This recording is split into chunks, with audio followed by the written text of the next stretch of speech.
Bruce staggered home just before sunrise, barely able to keep his balance. A sly, satisfied smile played on his face, hinting at a night of reckless enjoyment. At the door, his mother's elder sister greeted him with a look filled with concern and disappointment. "Just look at him," she said, her voice trembling. "Is this what he calls independence? He's 28 years old, yet acts like a careless teenager." A tear rolled down her cheek, clearly showing her frustration. To Bruce's dismay, his father, Ralph, appeared in the hallway, his face stern with both disappointment and frustration. "You've been gone for almost 2 days, Ralph said coldly. "You didn't answer your phone. Your mother was worried sick. And now you show up in this condition." "I do have an apartment," Bruce muttered, "but you changed the locks, so I have no choice but to stay here. Deal with it." He leaned against the wall and crossed his arms.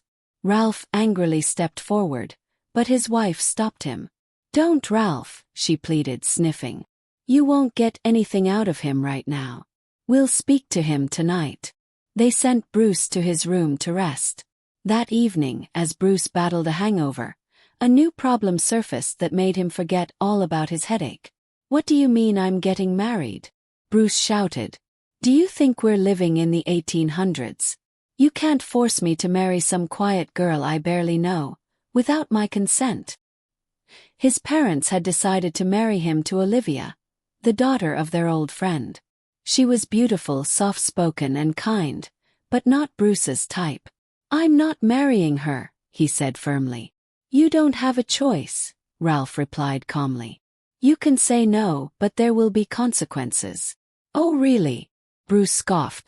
"And what would those be?" As an only child raised with wealth and comfort, Bruce didn't believe his parents would actually punish him. His father's company was very successful, and Bruce, charming and spoiled, was sent to study in England with hopes he'd take over the family business one day. But Bruce had no interest in giving up his carefree lifestyle. When Ralph's old school friend Ben came to visit with his daughter Olivia, he was impressed by her grace. Olivia soon joined the company's legal team and, at 25, was already handling important cases. She was strong at work but gentle and quiet in everyday life. Zelda, Bruce's mother, thought Olivia would be the perfect match for her son. Ben agreed to the idea of becoming in-laws. Olivia, guided by logic rather than emotion, believed that respect could replace love in the beginning, and that they might grow closer over time. "If you refuse," Ralph warned, "we will disinherit you. We'll stop your financial support, take away your cars, freeze your accounts, and take back the apartment we gave you. So choose. Marry Olivia, join the family business, and leave behind your bad habits, or take your diploma and go live on your own." Bruce was stunned. He hadn't expected his parents to be this firm. But they feared for their son's future, watching him waste his life partying. Feeling trapped, Bruce realized he didn't have many options. He also knew that his degree, paid for by his parents, hadn't prepared him for real success. Reluctantly, he agreed to the marriage. The wedding was grand. Zelda was delighted with her new daughter-in-law, but Bruce secretly resented Olivia. He blamed her for the life his parents had forced him into. The elegant ceremony, the expensive gifts, and the luxurious country club reception hid the cold distance between the newlyweds. That night, they arrived at Bruce's apartment, which his parents had returned to him, now to be shared with his wife. "I'll never sleep with you, gold digger," Bruce spat bitterly as soon as they were alone. Olivia quietly walked to the living room, wiped her tears, removed her wedding dress, and lay down on the sofa. Each day was a challenge. Bruce continued to insult her, stayed out late with friends, and sometimes came home with lipstick stains on his shirt. Despite everything, Olivia didn't tell his parents. She didn't want to disappoint them, especially since Bruce had started working at the company. At the office, he ignored her, and at home, he kept mocking her, smirking whenever she teared up. One night, Bruce got into a car accident near their home while trying to park. Olivia, as usual, was waiting in the kitchen. Even though she knew their marriage was a sham, she still worried about him. When she heard the crash, she rushed outside. Thankfully, the accident was minor. Bruce had a cut on his eyebrow and a hurt leg. Olivia helped him into the house. "Are you all right?" she asked gently, bringing the first aid kit. "Let me clean your wounds. But we should go to the hospital, just in case." She kept talking to avoid giving Bruce a chance to insult her again. The next morning, Bruce's parents arrived to check on him. Before Bruce could say anything, Olivia spoke up and took the blame. "Bruce was teaching me how to drive. I got nervous when another car came at us and mixed up the gas and brake pedals. He wasn't wearing his seatbelt, but he made me wear mine. That's why he got hurt." Bruce was stunned by her words. "Why would you teach her to drive on a busy street?" Zelda scolded. "She could have gotten badly hurt." "I do have a license," Olivia added softly, "but I don't have much experience." After some stern advice about being careful, Bruce's parents left. Ralph told him to rest and work from home. "Thank you," Bruce said coldly as he limped to his room. Olivia made lunch and rushed to work. As Bruce ate, he noticed how good her cooking was. He also realized that Olivia always covered for him, never told his parents about his affairs, and never fought back. Later that evening, Bruce asked, "Why do you protect me? Are you scared that if my parents find out about everything, they'll kick you out too?" "I'm worried about them, not us," Olivia replied calmly. "I can manage on my own if I have to.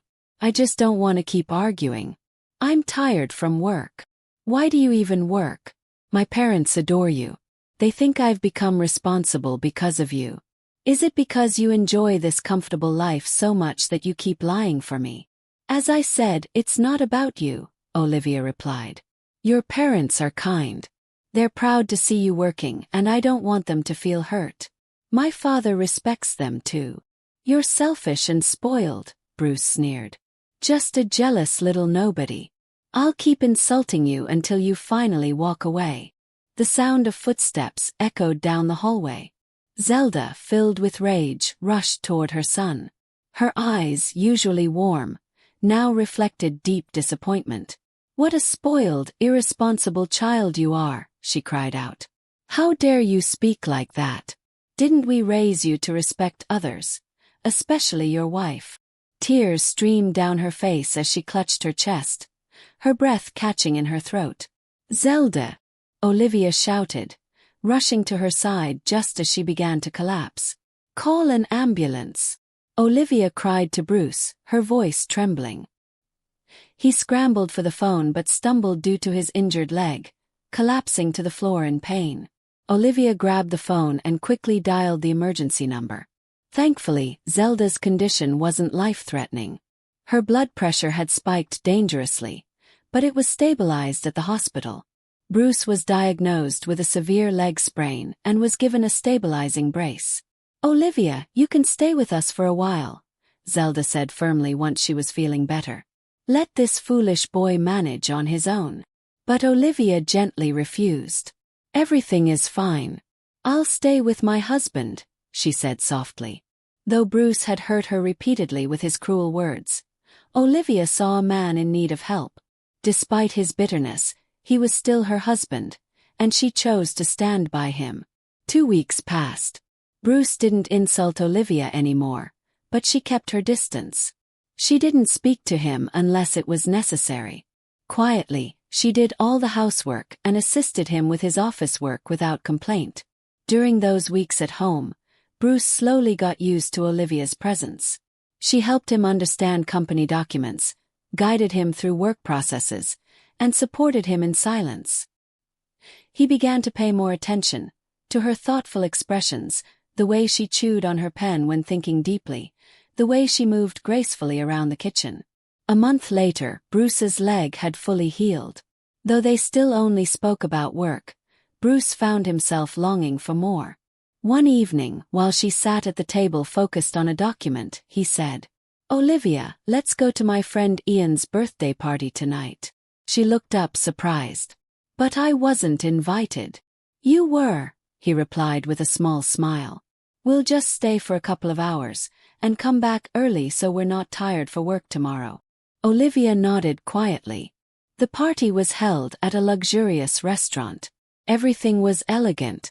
For the first time, Bruce focused solely on his wife, ignoring the flirtatious glances from other women. "Are you drinking?" Olivia asked, alarmed. "Who's going to drive?" "You are," Bruce smirked. "I've seen how you park. That means you're a great driver."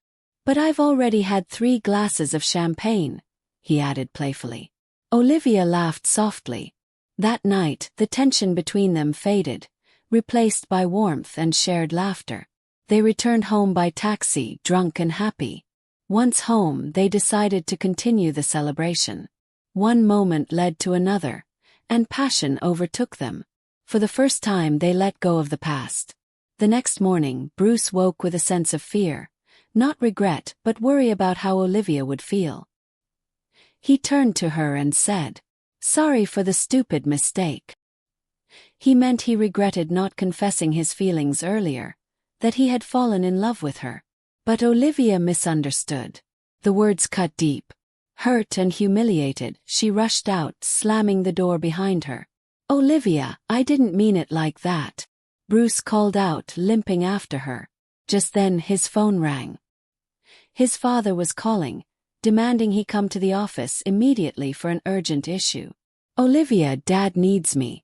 I'll be back as soon as I can and we'll talk," he shouted as he left. He handled the issue quickly and told his father he had to get home. But when he returned, Olivia was gone. Zelda hadn't seen her either. On the table was a note. "I'm filing for divorce, so you don't have to worry. Your parents won't disinherit you.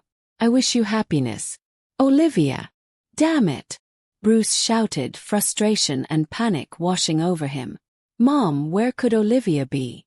I need to find her," he pleaded, explaining everything. Zelda, delighted to hear that her son had fallen in love with Olivia, gave him her father's address. Bruce rushed to the house, stopping only to buy a bouquet of roses. At first, Olivia's father refused to let him in. But Bruce's sincerity softened him. "Olivia!" Bruce called gently as he stepped into her room. She was sitting on the bed, her eyes puffy and distant. "You misunderstood me," Bruce said, kneeling before her. He took her hands tenderly and wiped her tears. "I'm sorry for all the pain I've caused, for waiting so long to tell you how I feel. But I don't regret a single moment with you. Please forgive me. I don't want a divorce. I don't care about the inheritance. I just want you. I love you." Olivia's eyes filled with tears again, but this time they were tears of relief. She embraced him and whispered, "I love you too. I never truly wanted to leave." Together they returned home, ready to leave their past behind and start anew. Bruce later thanked his parents, especially Zelda, saying, "You gave me the greatest gift of my life. Olivia made me the happiest man alive."